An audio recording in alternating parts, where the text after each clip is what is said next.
Hello and welcome to Supposedly Fun. My name is Greg, and I am here today to do something that I find incredibly exciting.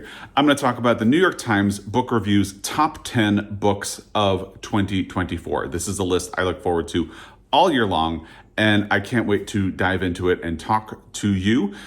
I will note I'm not in my library today. Joel is on the road and Teddy was feeling very emotionally needy. So I am sitting on the couch with him while he is napping in this sunbeam that is like directly in my face. Hopefully it's going to be moving behind a tree in a moment. We'll see how that goes. But I also thought it would be fun to film here because it's December now, so you get a peek at my Christmas tree. This is Triance. You'll be seeing a lot more of her in the November reading wrap-up that Joel and I already filmed, but which we'll be posting on Thursday. So stay tuned for that. And then before we dive in, I always have to point out, because people get upset and leave comments, what I am doing here is not reviewing these books. I can talk about books that I have read, but when it comes to the books that I have not read, I am not intending to review them. I'm just reading the blurbs. And the whole purpose of these videos for me is that I love year-end best lists, long lists for book prizes and things like that, because they are tools of discovery, not just for me, but for you. That's kind of why I do these videos, because I could look at the list on my own, but that doesn't really help you out. So I can only talk about the blurb that is provided, and then whether or not I'm interested in reading a book. And whether or not you're interested in reading a book is going to be different. And that's fine. I might not be interested in reading something that you are. That's great. And as always, there's not a lot of genre representation in this top 10 list. So if you have genre recommendations, things that you would have liked to have seen, let me know in the comment section down below, because I love when people talk about what they think is missing from these lists and other recommendations. Let's let this video be a resource for me and for other people to discover these books. I will also note that I will have affiliate links to all of these books on bookshop.org. If I help spark an interest in reading any of these books for you, you can use those affiliate links to get more information about these books or to purchase a copy, and it will help me out. It really does help if you use those links, because it helps support everything I do and my book addiction, which helps me make videos and all of that. And if you don't want to use those affiliate links, you can support your local independent bookstore. I am wearing Boulder Bookstore's t-shirt today. You can also support your local library. That is a very good thing that you can do. It's always a good thing to do. And the last note before we get started is that some of these books are going to be coming out in paperback soon. They've been out long enough that a paperback is coming. So when I have those affiliate links down below, some big books will have 2 affiliate links, and that is because the hardcover is currently available, but the paperback is coming either later this month or in January, or I think there's one where the paperback is coming in February. So for some books, there will be 2 links down below. I've labeled them either hardcover or paperback pre-order, so you have options when it comes to those. Without further ado, let's get into this list. By the way, last year's list will be linked down below, as will be the Washington Post's 10 best books of 2024 and the New York Times 100 notable books of 2024 list, which I did a reaction to as well. And again, I'm not thrilled with the Washington Post and the New York Times right now, but I've decided I'm going to do these lists right now. So let's dive in. The first book on the top 10 books of 2024, according to the New York Times Book Review, is All Fours by Miranda July. Here is what the New York Times says about this book. July's second novel, which follows a married mother and artist who derails a solo cross-country road trip by checking into a motel close to home and starting an affair with a younger rental car worker, was the year's literary conversation piece, dubbed the talk of every group text, at least every group text composed of women over 40, and the first great perimenopause novel, in just 2 of many articles that wrestled with its themes. Sexually frank and laced with the novelist's loopy humor, the book ends up posing that most universal question: what would you risk to change your life? This is a book that, the more it appears on lists like this, it was a finalist for the National Book Award, it was on the 100 notable, and now it is here.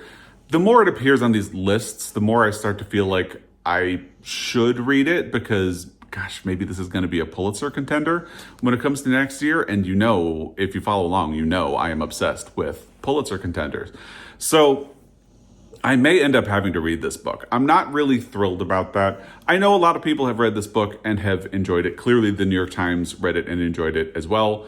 But I attempted to read a Miranda July short story collection earlier this year. And when it talks about that loopy humor, I was not vibing with that sense of humor.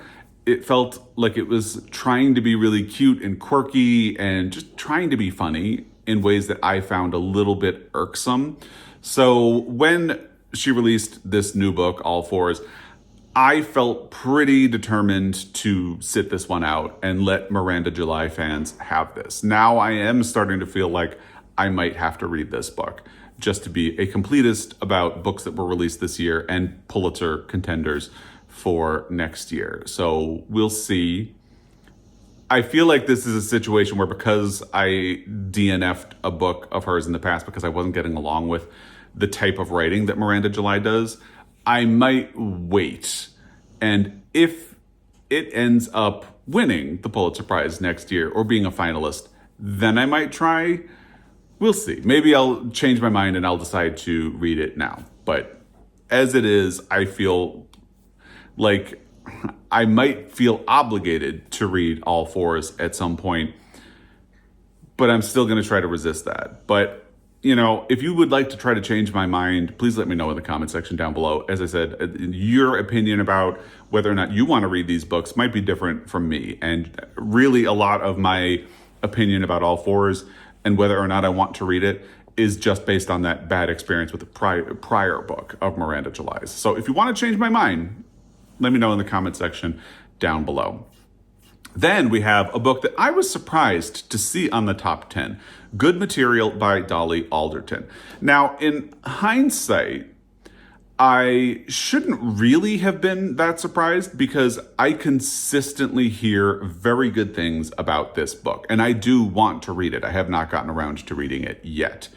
So, given the consistency of good things that I hear about it, I probably shouldn't be surprised. It just also kind of strikes me as the type of book that doesn't usually end up on a list like this. And that's actually a good thing. That feels refreshing. So I'm kind of on board for that. Here's what they say about Good Material by Dolly Alderton. In Alderton's brisk, witty novel, a 35-year-old struggling comedian in London, ignore my calendar, tries to make sense of a recent breakup at the same moment when the majority of his friends seem to be pairing off for life. Cue snappy dialogue, awkward first dates, and a memorable quest for a new home. Toss cliched gender roles, the traditional marriage plot, and a ho-hum happily ever after. Not only does Alderton cement herself as a latter-day Nora Ephron, she also puts her own mark on the classic romantic comedy form. There are no second fiddles in Good Material. Every character sings. And there is a deeper message revealed in a surprise twist having to do with independence, adventure, and charting your own course. And again, it just feels like the idea of a romantic comedy making it onto the New York Times top 10 of the year, every once in a while you do get a big surprise on this list. Like Stephen King making the list for 11/22/63 felt like a surprise, although it probably isn't surprising that if they were ever going to recognize Stephen King, it was for a book that was a bit of a departure for him. So I'm glad to see that they included a romantic comedy, and especially one that, but then you start falling into, again, like they recognized a romantic comedy, but they recognized one that really plays with the forms of a romantic comedy to the point where it maybe isn't a traditional romantic comedy. Still, I really want to read this book. I've heard so many good things about it, and I look forward to finally reading it at some point. If you would like to read it, let me know in the comment section down below. If you have read it, let me know what you thought of it, and if you have recommendations for other books that would be sort of similar. Now, this is where snappy dialogue and things like that, that is kind of the thing that I had a problem with Miranda July, but it felt like in her case, to me, it was forced. So if Dolly Alderton manages to do it in a more natural way, that would sort of be the key. But I really want to read Good Material by Dolly Alderton. The next book on the list is probably the least surprising inclusion in the New York Times Book Review's top 10 books of 2024. The sun is moving behind a tree, but it's also starting to shine more brightly over here. So now I'm remembering why I don't film out here all that much. Anyway, yeah, the least surprising book to make the top 10, James by Percival Everett. This is probably the most critically acclaimed novel of 2024. It feels like the obvious frontrunner for the Pulitzer Prize next year, although the obvious frontrunner for the Pulitzer Prize frequently does not win. It did just win the National Book Award for fiction. I will have my reaction to that in the description box down below. I read this book not long after it was published. And if you're unfamiliar, this is sort of a reimagining of The Adventures of Huckleberry Finn by Mark Twain from the perspective of James, or known as Jim in The Adventures of Huckleberry Finn. And Percival Everett subverts the way he is portrayed in Mark Twain's book and portrays him as an intelligent man who does code switching, basically. Like, he plays up being ignorant and sort of buffoonish in front of white people, but quietly in his head or on his own, he is extremely intelligent. And it's a very fascinating book. There are really fascinating plays with elements of this and the way he has to perform in order to survive. Like, there's a moment where he is captured by a group of people who perform in blackface. And in order for it to look convincing that he is not black, they make him wear blackface like everybody else. So there are a lot of really clever plays on the situations and the role that he has to perform in society just to survive. When I first read this book, I was a little put off by the ending. The longer this book has sat with me, the more okay I am with this, to the point where I have come around to really deeply appreciate everything that this book does, including the ending. I really don't know how else you would end this book. And I can't say anything about it because I don't want to get into spoiler territory. Anyway, here's what they say about this. It takes a lot of ambition, skill, and vision to reinvent one of the most iconic books in American letters. But Everett demonstrates he possesses those virtues in spades in James. The novel is a radical reworking of Mark Twain's Huckleberry Finn, telling the story not from Huck's perspective, but from the point of view of the enslaved man who accompanies Huck down the Mississippi River.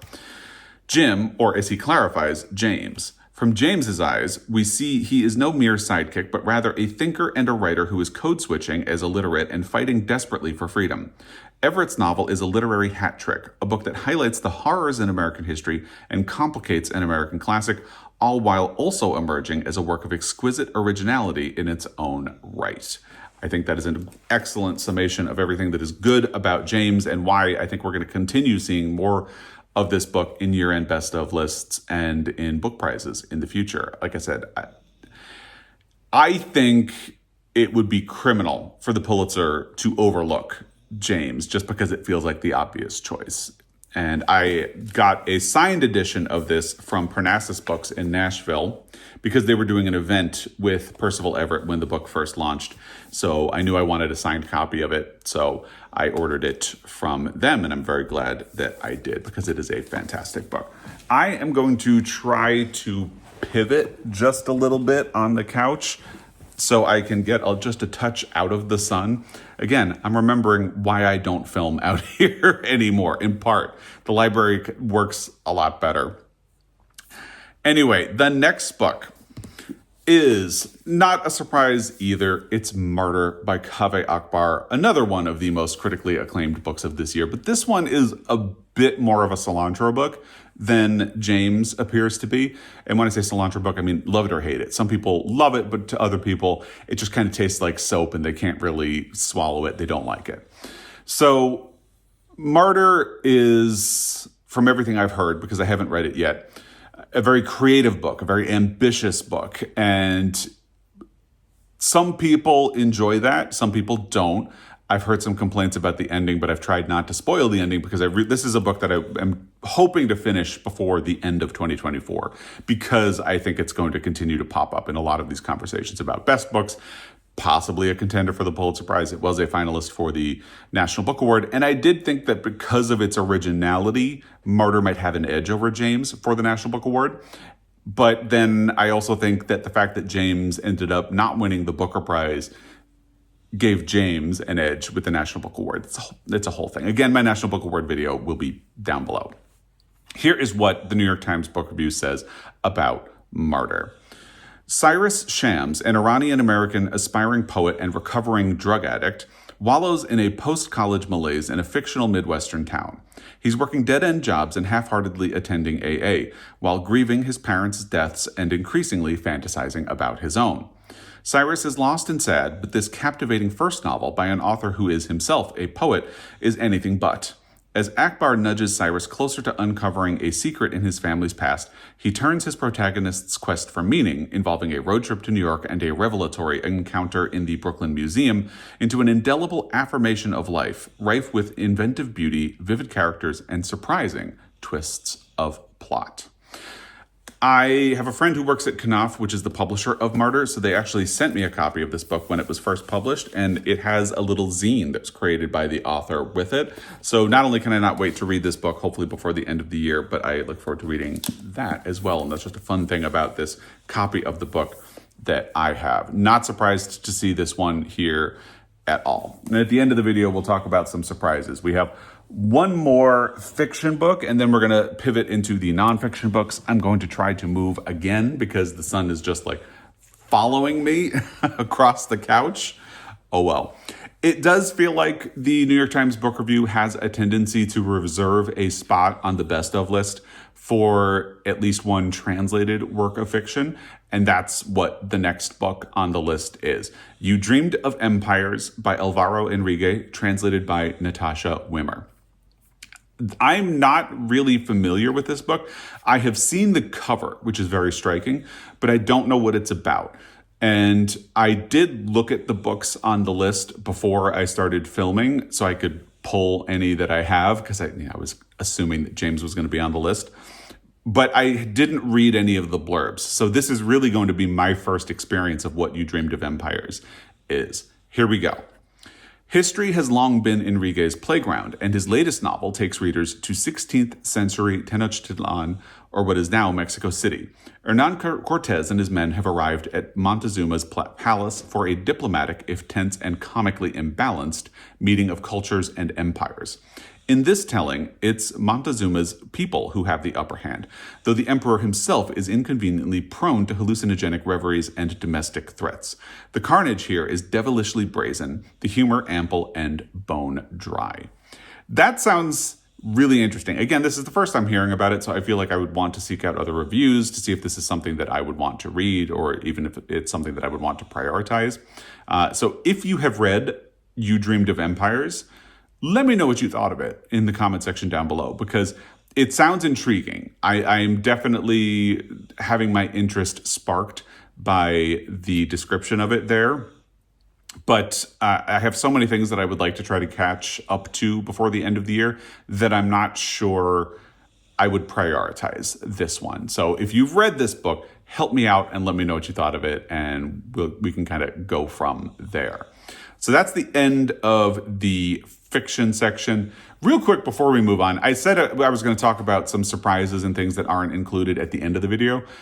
All right, let's save that. I do have a big surprise about what's not in fiction, but we'll save omissions from the end. And as we get into nonfiction, I've just kind of moved a little more. So you get to see a little bit more of the tree because the sun is just chasing me across the couch. And again, reminding me why I don't usually film in this location anymore. Here we go with the nonfiction books on the New York Times Book Review's Best Books of 2024. The first is Cold Crematorium, Reporting from the Land of Auschwitz by Josef Debreceni. I hope I pronounced that correctly. Translated by Paul Olkvari. Debreceni, 39, when he was deported from his native Hungary to what he calls the land of Auschwitz, would later memorialize the experience in a book that defies easy classification. First published in 1950, Cold Crematorium is a masterpiece of clinical mordant observation. In a cattle car, he watches a fellow deportee whose hand retains the gestures of a chain smoker. Newly arrived at Auschwitz, he encounters the lousy barroom piano player he avoided back home. This is more than gallows humor. It's a stubborn fight to stay human and place the unimaginable in the context of the known. Look elsewhere for platitudes. Debreceni witnessed and reported the best and worst of mankind and showed it to us to use as we will. That sounds really interesting. It sounds like a difficult read, but after the election results and heading into 2025 with a lot of uncertainty about what is happening, it sounds like a great book to read.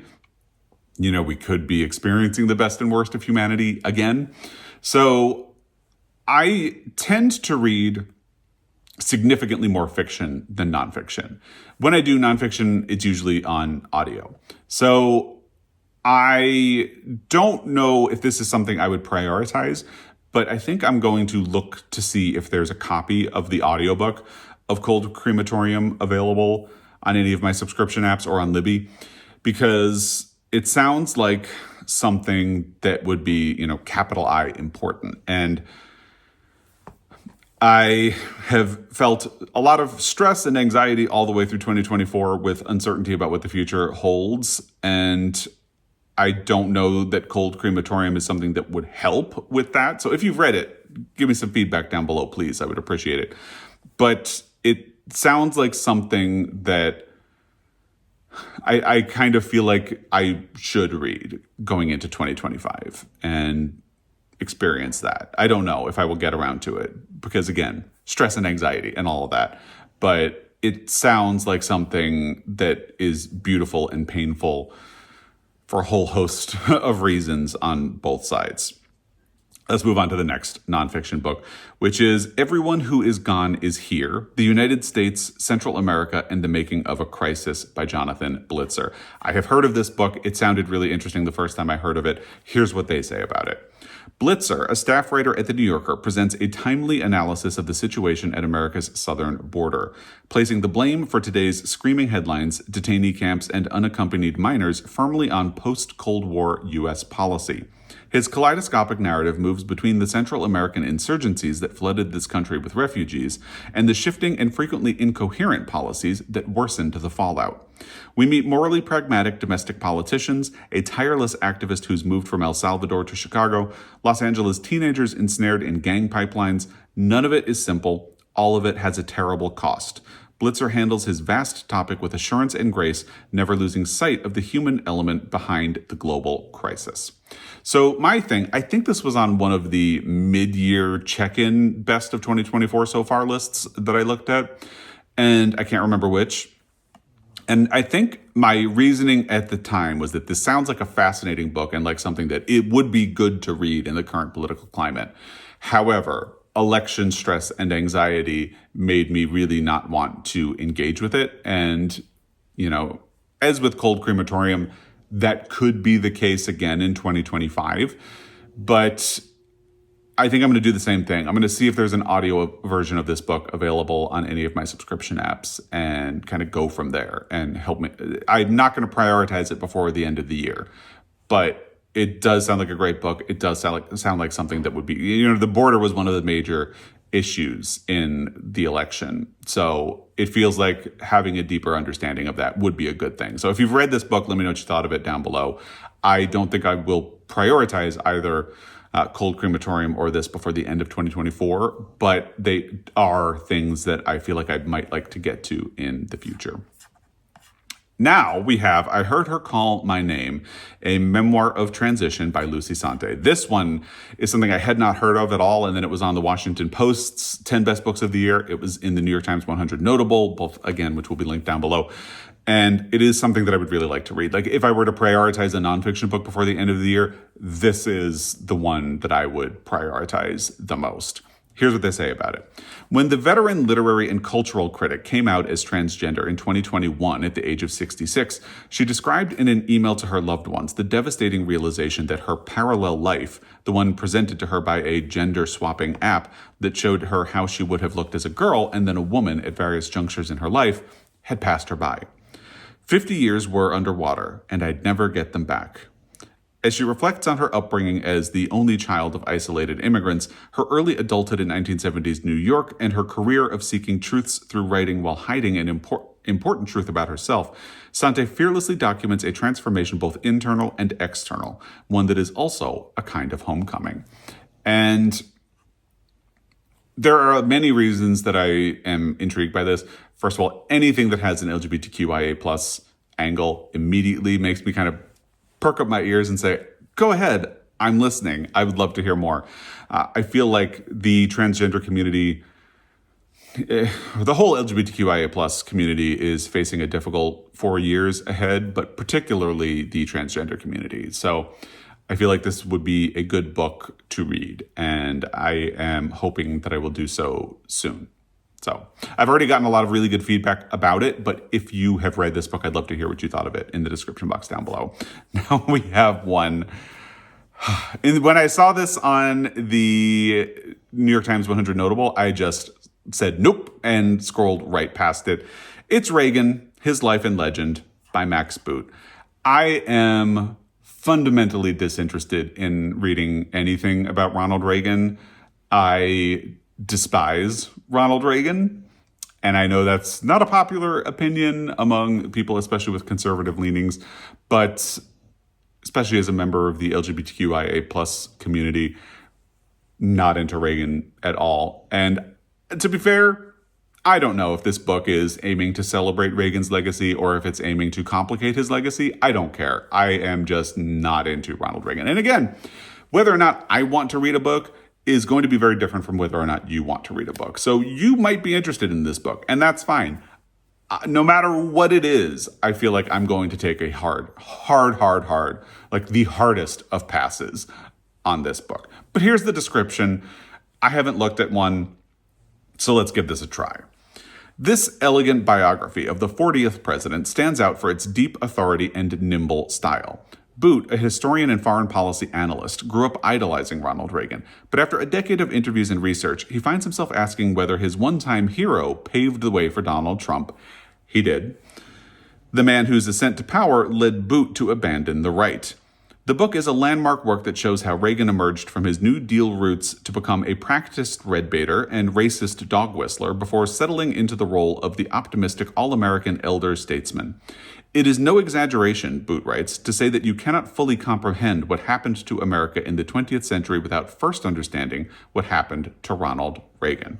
So it is a book that complicates Reagan's legacy. However, I already know a lot of that information, and as I said, I despise Ronald Reagan. So if you're unfamiliar with some of the things that make Ronald Reagan a more complicated or, in my opinion, awful human being, maybe this is a good starting point for you. Maybe read this book, see what it says, and make up your own mind.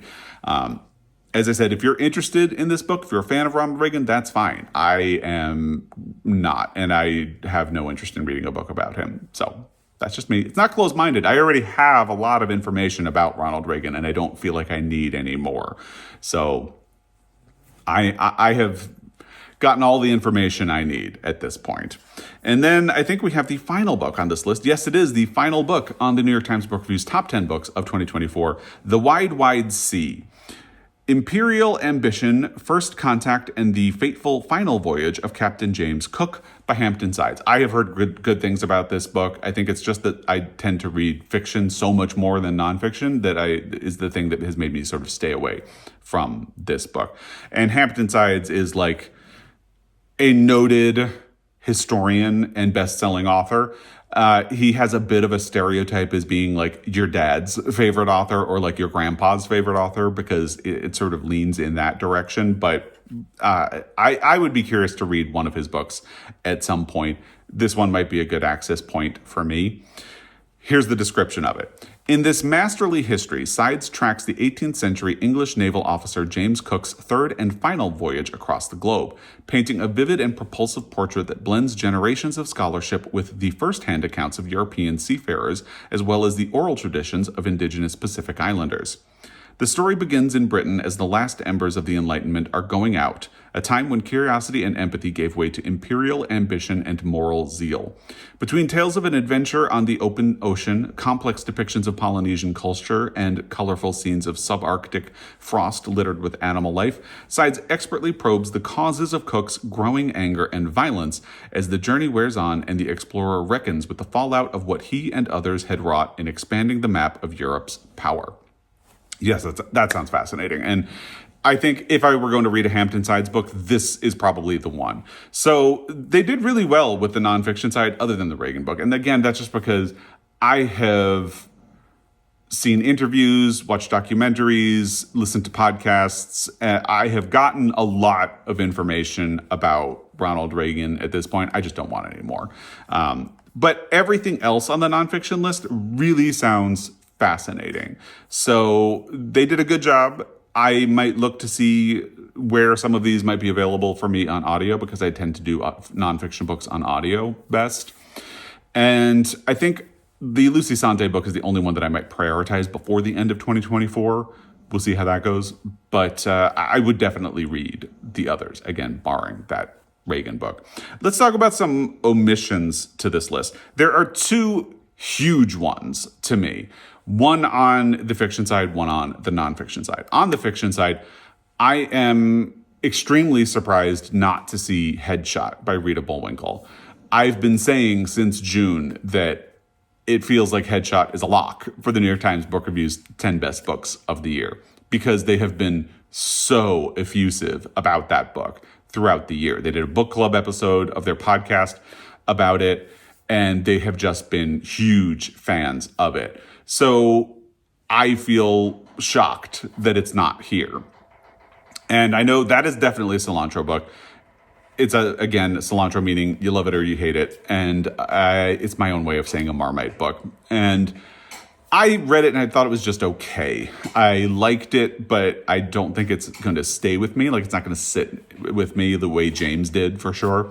But I'm surprised not to see it here. On the nonfiction side, I am shocked that Knife by Salman Rushdie is not here.